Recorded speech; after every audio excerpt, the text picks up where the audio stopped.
intégré l'école suite à une classe préparatoire que j'ai faite sur Lyon. Et puis ensuite, moi dans l'école, j'ai suivi un parcours management assez classique mes 2 premières années. Et suite à mon année de césure, j'ai eu envie d'avoir une formation un petit peu plus précise dans le domaine de l'humanitaire. Du coup, j'ai choisi ce double diplôme que propose GEM. Donc c'est un double diplôme qui se fait en partenariat avec l'Institut Bioforce à Lyon et ça donne en fait un master en gestion de projet humanitaire. Ce double diplôme permet déjà d'avoir un double master, donc à la fois celui de l'école et celui de Bioforce.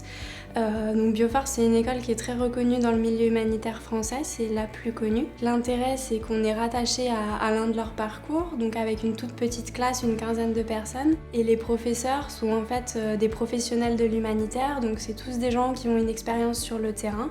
Et la deuxième chose, c'est également que dans la classe, il y a une grande diversité, puisqu'on peut avoir à la fois des étudiants de Grenoble. Il y a également des professionnels de l'humanitaire qui se forment pour passer sur des postes plus de manager et des personnes en reconversion professionnelle. C'est un parcours qui se fait intégralement en anglais.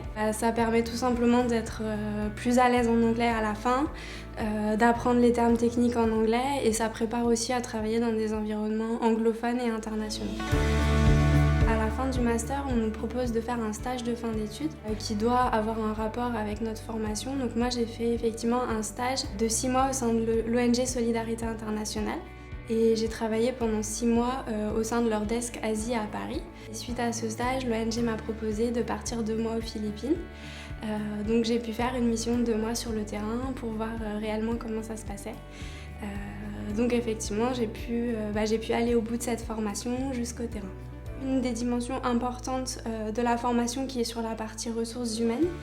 Donc effectivement, ça m'a donné envie de me spécialiser dans cette partie ressources humaines. Donc aujourd'hui, voilà, je fais du recrutement, mais c'est vrai que dans le secteur privé, mais c'est vrai qu'à terme, ça m'intéresserait de retravailler dans l'humanitaire.